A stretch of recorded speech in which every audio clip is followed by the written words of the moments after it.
15 साल सरकार में थे तो केवल 90,000 लोगों को सरकारी नौकरी दे पाए थे। और मित्रों, मैं आपको याद करा दूं, इनके कार्यकाल में लोक सेवा आयोग, बिहार लोक सेवा आयोग, उसके 4 चेयरमैन को और जेल जाना पड़ा था। और उनके राज में कोई नौकरी बिना 2 लाख 4 लाख दिए कोई सरकारी नौकरी नहीं मिलती थी। और मैं दावा करता हूं, कोई आदमी अंगुली उठाकर नहीं कर सकता है कि 15 साल के भाजपा जदयू की सरकार में एक आदमी को भी सरकारी नौकरी पाने के लिए कोई पैसा नहीं देना। जी मेरे मित्रों, मैं धन्यवाद देना चाहूंगा नीतीश जी को, जिन्होंने मंत्रिमंडल की पहली बैठक में और 20 लाख लोगों को अगले 5 साल में रोजगार के अवसर सृजित करने का निर्णय लिया। और मेरे मित्रों, एक और निर्णय लिया गया। अभी तक बिहार में केवल धान और गेहूं की खरीद होती थी। हमने अपने घोषणा पत्र में ऐलान किया था, हमारी सरकार बनाइए और हम दाल की भी खरीद प्रारंभ करेंगे, जिसको दलहन बोलते हैं। और विशेष करके जो टाल का इलाका है, जो बढ़िया मोकामा, ये जो बख्तियारपुर से लेकर ये पूरा टाल का इलाका है, यह बड़े पैमाने पर दलहन की खेती होती है।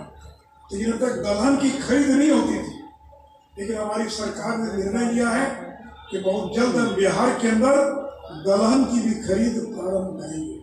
जी मेरे मित्रों, मैं उसके विस्तार में नहीं जाऊंगा कि हमने अपने घोषणा पत्र में जो बातें कही थी, हमने ये भी कहा था घोषणा पत्र में कि जो गाय है, गाय का जो मूत्र है, गाय का जो गोबर है और जो देसी नस्ल की गाय है, उस पर रिसर्च करने के लिए गौ विकास संस्थान का निर्माण किया जाएगा।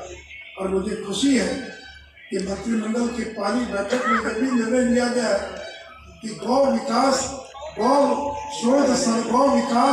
संस्थान का भी और गठन किया जाएगा।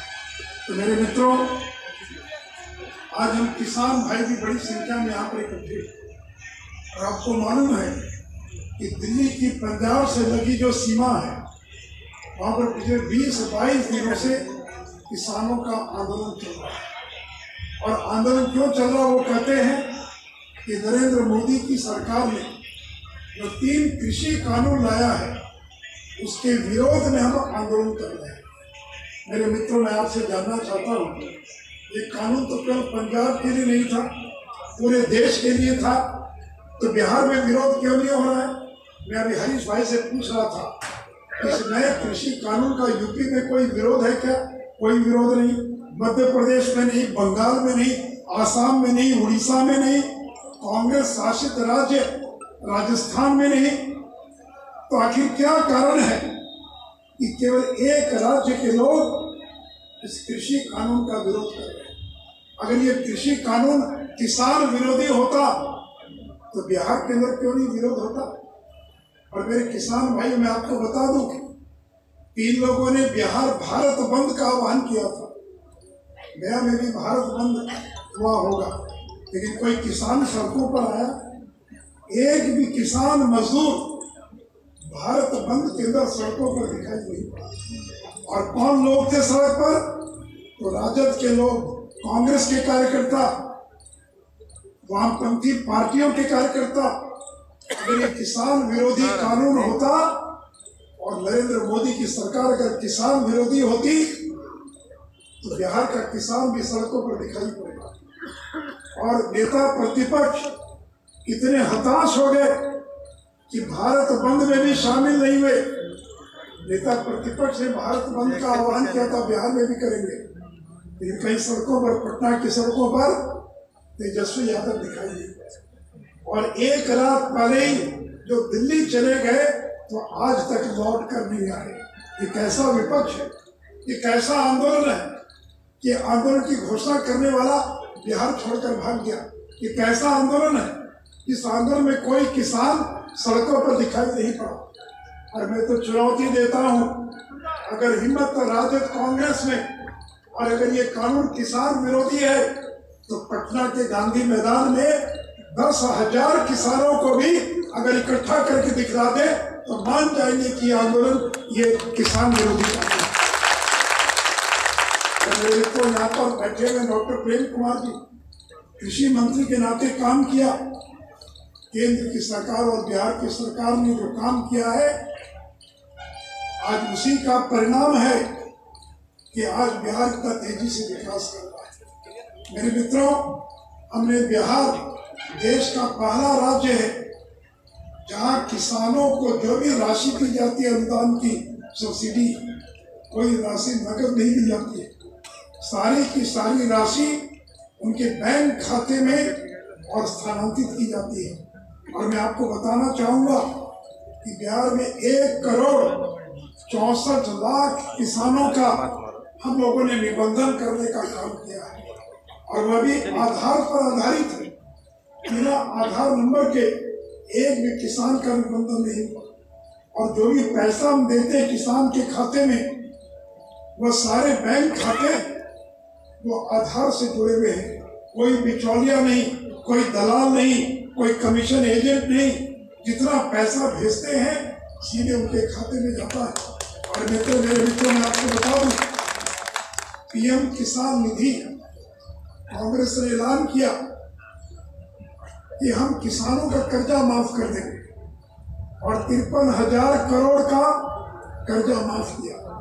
और नरेंद्र मोदी ने क्या किया?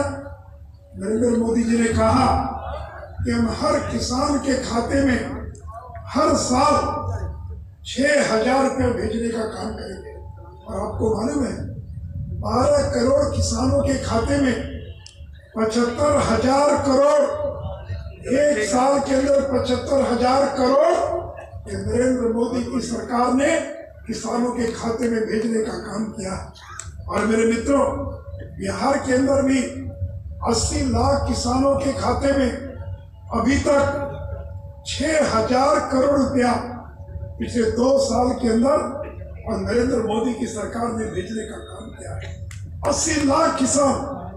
और अभी भी जो किसान चाहे वो पीएम किसान योजना में निबंधन कराए, उसको पैसा मिलेगा। और मेरे मित्रों, इतना ही नहीं, हम लोग की सरकार है बिहार के अंदर जब भी कोई प्राकृतिक आपदा आई, बाढ़ आया, सूखा पड़ा, तो मैं गया के लोगों को बताना चाहूंगा कि पिछले 2 साल के अंदर बिहार में भाजपा जदयू की सरकार ने 54 लाख किसानों के खाते में 2,178 करोड़ रुपया कृषि इनपुट अनुदान के रूप में आपदाग्रस्त किसानों के खाते में हम लोगों ने भेजने का काम किया। मैं राजद के लोगों से जानना चाहता हूँ, कांग्रेस के लोगों से जानना चाहता हूँ कि 45 साल बिहार में आपने राज किया, राजद के लोगों ने 15 साल राज किया, एक भी किसान के खाते में एक नया पैसा भी भेजा हो तो कोई कांग्रेस से राजद के लोग पता नहीं।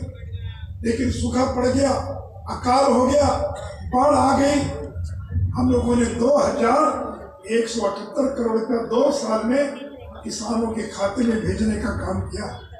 इतना ही नहीं मित्रों, डीजल अनुदान मद में जो किसान डीजल से खेती करते हैं, वैसे किसानों 40 लाख किसानों के खाते में हमने 444 करोड़ रुपया 2 साल में भेजने का काम किया। और मेरे मित्रों, ये डीजल अनुदान, ये कृषि इनपुट अनुदान और पीएम किसान, ये अगर तीनों को जोड़ दें तो पिछले 2 साल में हमने बिहार के किसानों के खाते में 8,600 करोड़ रुपया सीधे उनके बैंक खाते में भेजने का काम किया। और यही कारण है कि बिहार का किसान सड़कों पर नहीं आया। उसको मालूम है, बिहार के किसान को मालूम है कि ये बीजेपी जेडीयू की सरकार बिहार में और नरेंद्र मोदी की सरकार यही किसानों के हित में काम कर सकती है।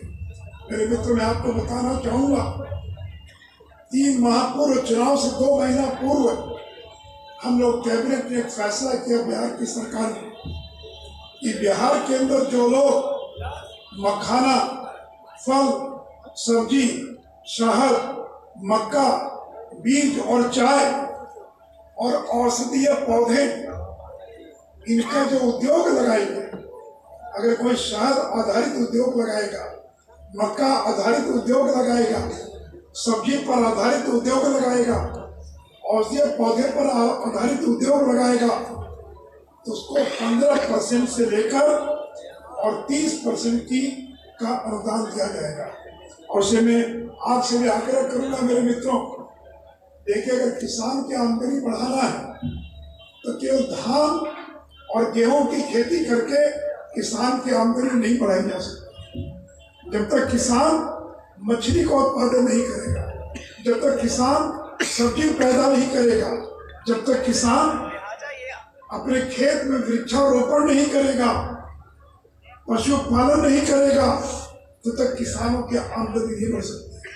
और अभी भाई हरीश द्विवेदी जो बाकी लोग जिक्र कर रहे थे, नरेंद्र मोदी की सरकार ने क्या किया, कृषि की लागत कम हो, और लागत कम करने का क्या तरीका है कि जो खाद मिलती हो ब्लैक में ना खरीदना पड़े।